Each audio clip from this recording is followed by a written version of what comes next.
There is growing discourse regarding the financial standing of the Sussexes in the United States, shifting from mere celebrity gossip to serious questions about their operational stability. Sources close to the situation suggest a scramble to organize affairs, hinting at an urgent need to resolve administrative discrepancies before they attract further regulatory attention. When financial mobility is restricted or accounts face compliance holds, the standard response is rarely a public explanation, but rather a swift internal reorganization. We are examining why the couple might be reconsidering their long-term presence in America, and why the narrative has suddenly pivoted back to security concerns. This shift appears less about physical safety from photographers and more about the complexities of complying with rigid American tax regulations and philanthropic oversight. The movement of significant funds through charitable entities often attracts attention, and we are moving beyond speculation into the realm of documented filings and bureaucratic requirements. It is a fundamental reality of American life that the Internal Revenue Service operates without regard for social standing, lineage, or public persona. Regardless of one's background, federal agencies prioritize strict adherence to tax codes, and any irregularities in a foundation's operations can trigger comprehensive audits. Recent reports indicate that Archewell faced questions regarding its compliance status, a standard procedure that can nevertheless have serious implications if paperwork is not in order. When regulatory bodies review a charity, they analyze not just the balance sheets, but also the ratio of operational expenses to actual charitable grants. Scrutiny often falls on whether funds are being effectively utilized for the stated mission or if overhead costs are disproportionately absorbing donations. Should any financial overlaps between personal expenditures and charitable accounts be identified, the consequences shift from a public relations headache to a potential legal liability. Such findings would not merely damage a reputation, but could lead to a temporary suspension of operations or a freeze on certain accounts pending resolution. If liquidity is indeed impacted by regulatory holds, the United States quickly transforms from a land of opportunity into a landscape of legal entrapment. To fully grasp the gravity of this situation, one must recognize that the couple's financial independence is heavily intertwined with the operational health of their foundation.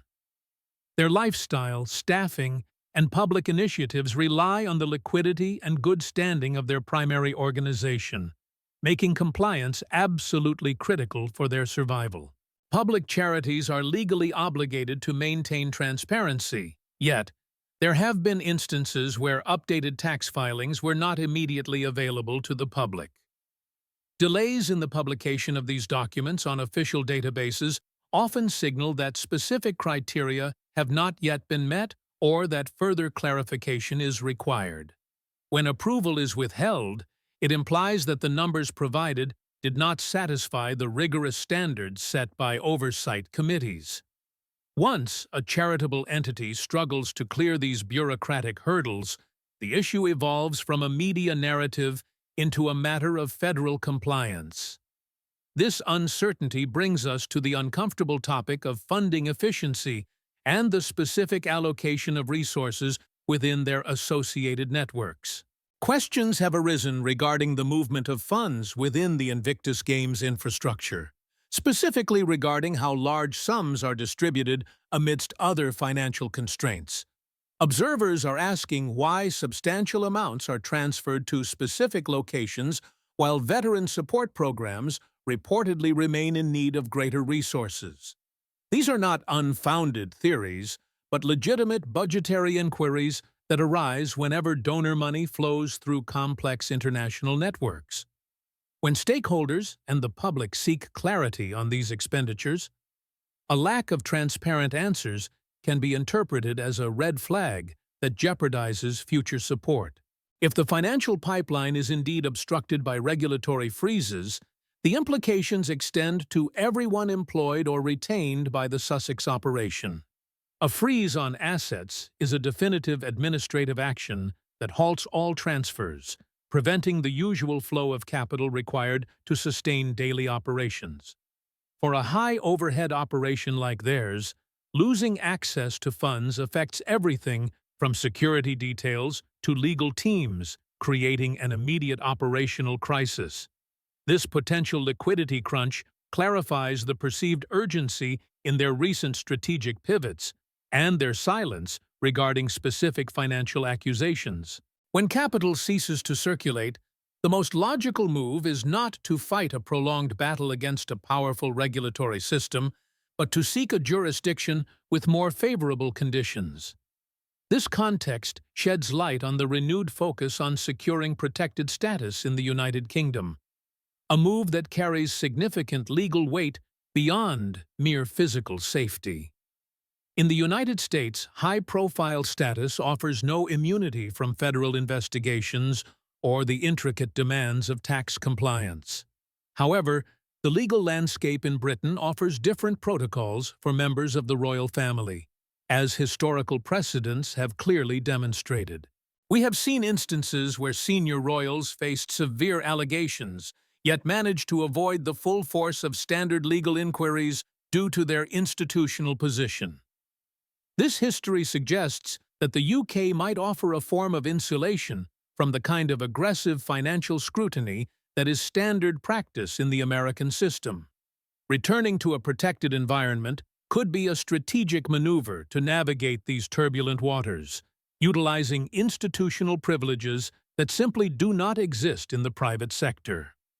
Relying on diplomatic or royal status to mitigate financial exposure is a calculated risk, but one that stems from a fundamental misunderstanding of current limitations. We must acknowledge that past legal skirmishes involving Meghan have shown that credibility can be damaged in court without resulting in immediate criminal penalties. Such outcomes can foster a sense of invincibility, leading to the belief that strict adherence to procedural rules is negotiable rather than mandatory. However, this confidence inevitably fractures when it encounters a federal agency that prioritizes mathematical accuracy over personal narratives or social influence.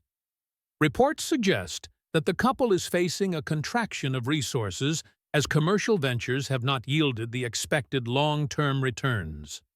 With potential lending avenues closing and brand partnerships facing challenges, the financial reality appears to be catching up with the public image. Power that is built on perception tends to erode gradually, manifesting through delayed paperwork, administrative blocks, and unanswered inquiries. If the allegations of financial stalling are accurate, the situation represents a countdown where administrative documents hold more power than any public statement. Ultimately, official records remain indifferent to fame, and when the financial machinery stops, the resulting silence speaks volumes about the reality behind the scenes.